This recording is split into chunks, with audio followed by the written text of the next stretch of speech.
Welcome to the Mortification of Spin. I'm Todd Pruitt. I'm the teaching pastor at Church of the Savior in Wayne, Pennsylvania. And my cohort here is... Carl Truman, the only pastor at Cornerstone OPC Church in Ambler, and also professor of church history at Westminster Theological Seminary. Well, Carl, first of all, not to mention your abhorrence for arts pastors, you know a thing or two about theological controversy, or as you would say, controversy. How do you say that? Sorry, the mic's not working.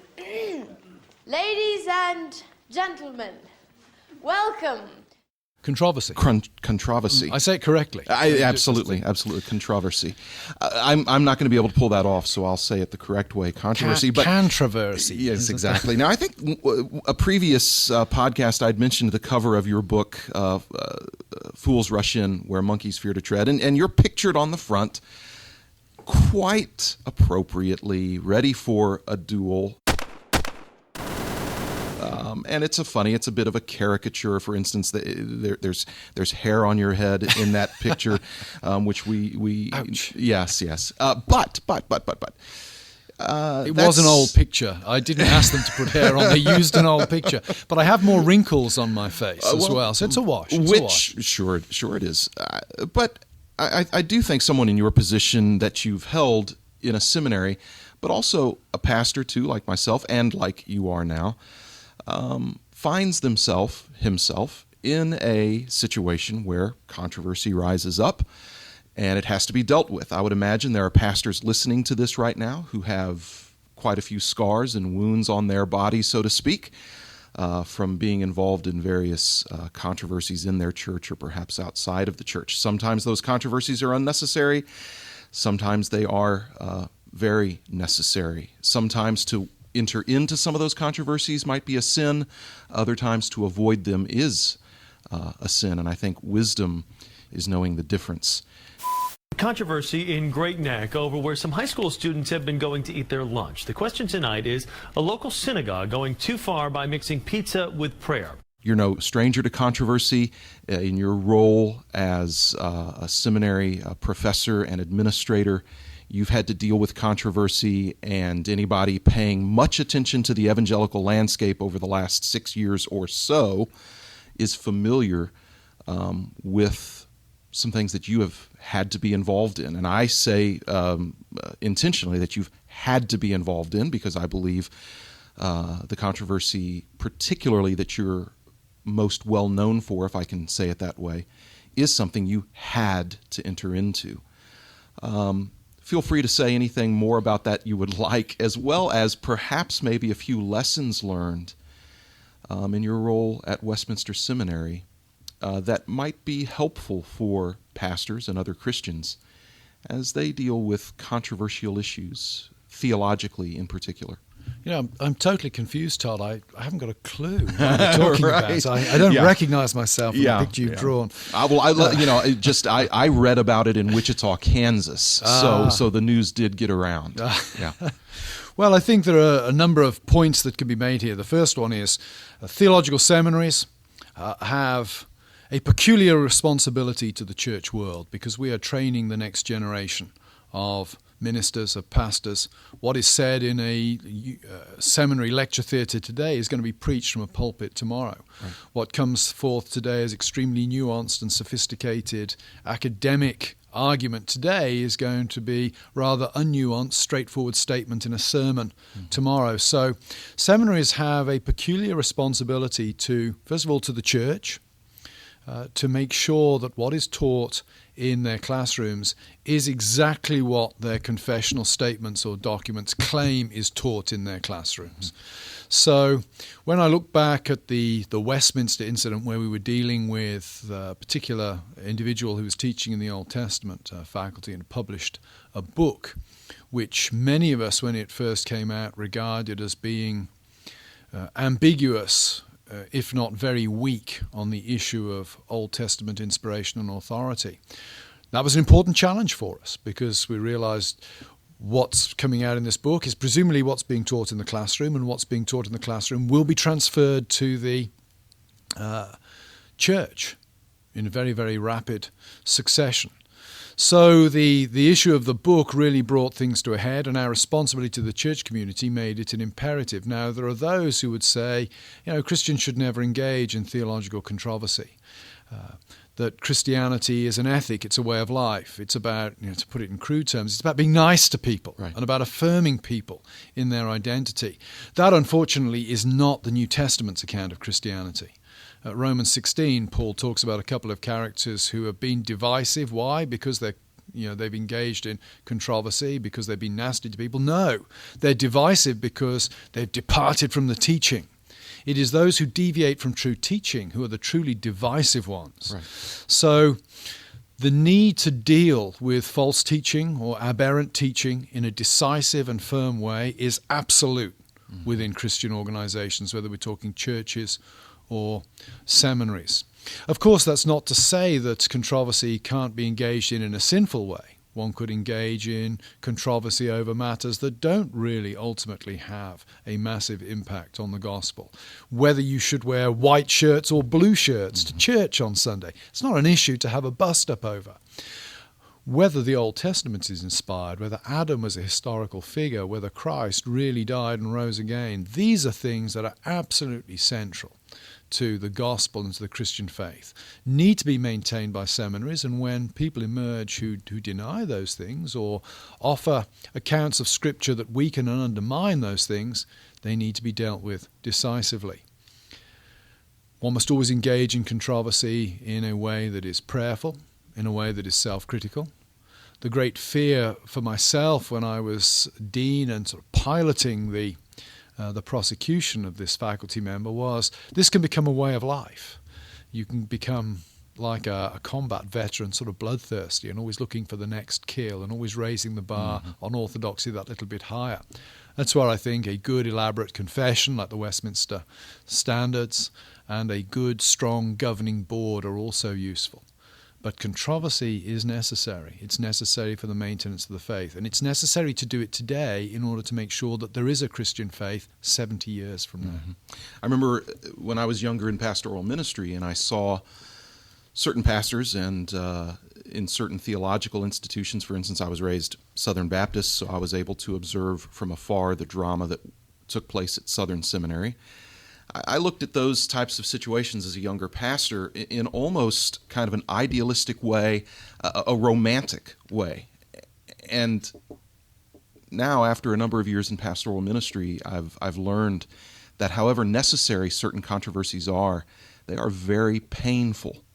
And you certainly experienced this. You're a man who has flaws like all of us, and so when somebody says cruel and unkind things, it hurts. You have a wife, you have children. The younger pastor who wants to march torch ablaze right into a controversy because he thinks that he has romantic notions about it, he should be disabused of those notions immediately, don't you think?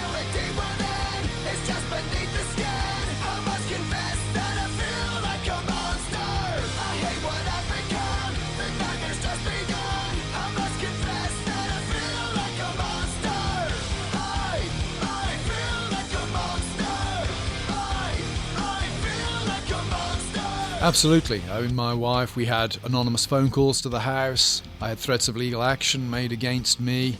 I think at one point somebody told me, I didn't really keep up with these things, but I think there were 2 websites devoted to trying to terminate my career at Westminster. It was hard and very unpleasant. And of course, when you're dealing with a seminary situation, there's employment law. Right. So it's not as simple as saying, this person's an aberrant teacher, get rid of them. First of all, justice demands that there's a proper process that you go through. Everybody's entitled to fair and due process. And secondly, there are state regulations concerning employment. This is what made it so amusing to me last year when they had this, I think one of their men called it a kerfuffle at the Gospel Coalition, when a couple of their council members decided to give T.D. Jakes a clean bill of health, a prosperity teaching Unitarian. Right.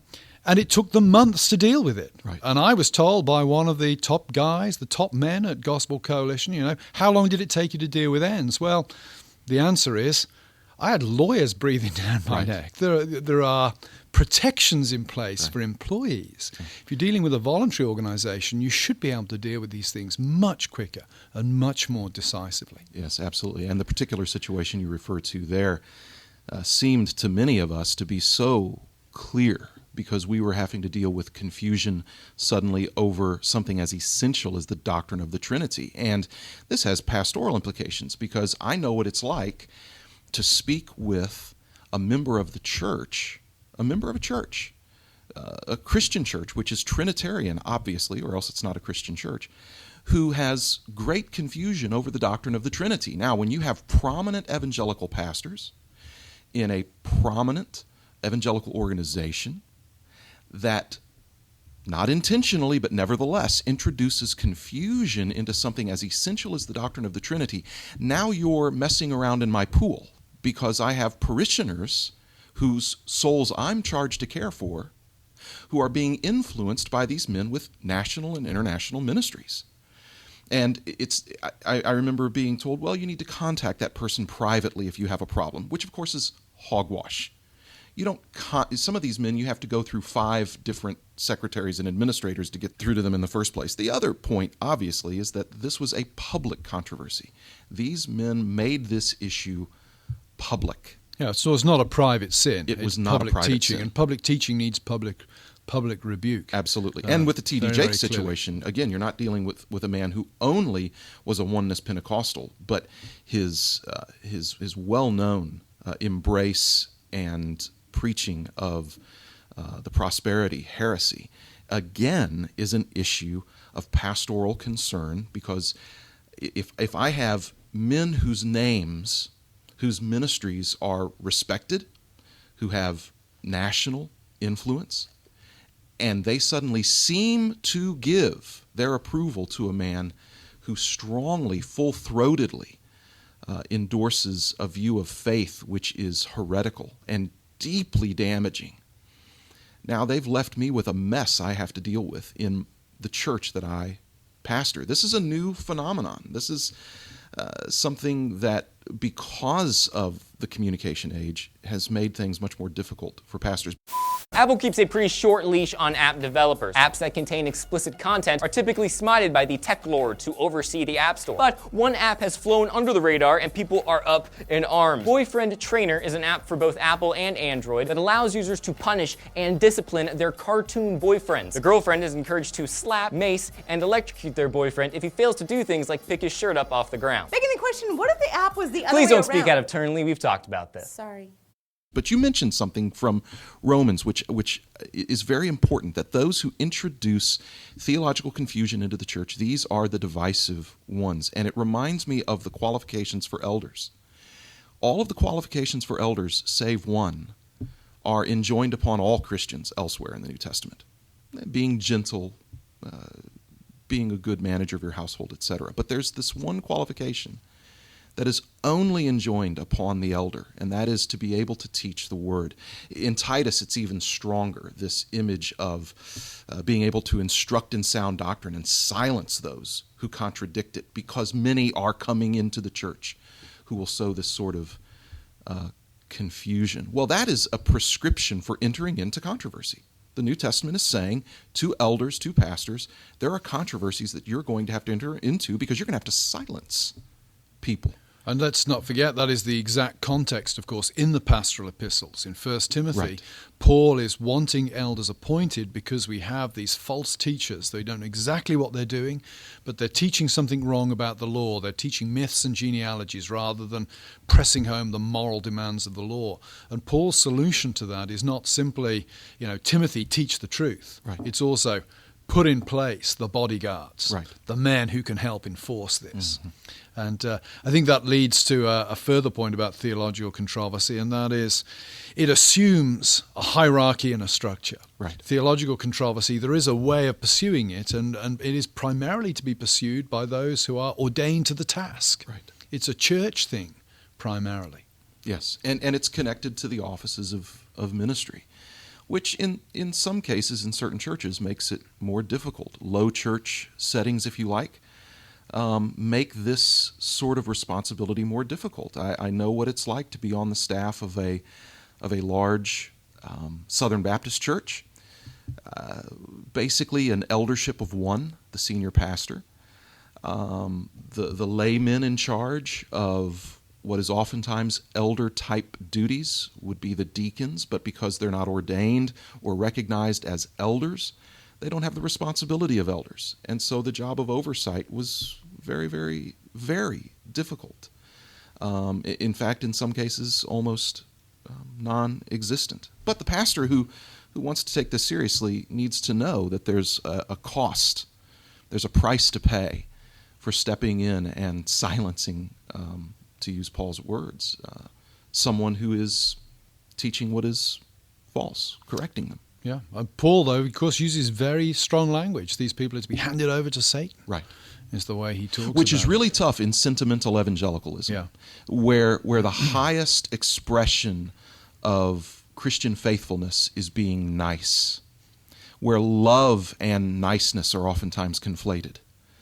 And so where gentleness is oftentimes just a one-dimensional caricature of itself. Whenever I think of you, Todd, I always think of the conflation of love and niceness. That you have just described yourself to a T, brother.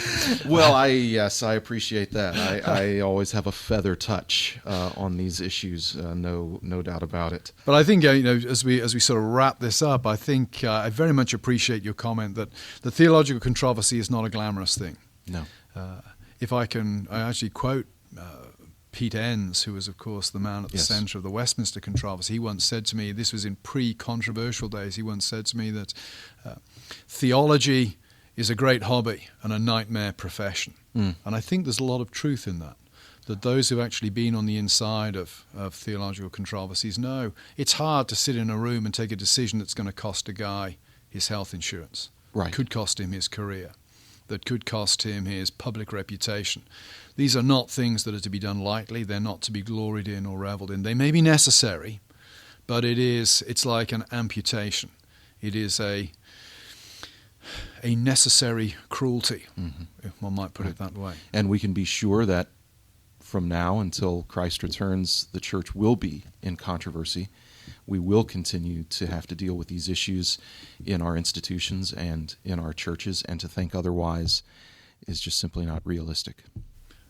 Just to close then on the note of necessary cruelty, I do have to say that looking at your hair today, it doesn't appear that you have any moral high ground on the hirsute nature of your crown, brother. It is true, and what I have to say, I am not bald, but I am balding.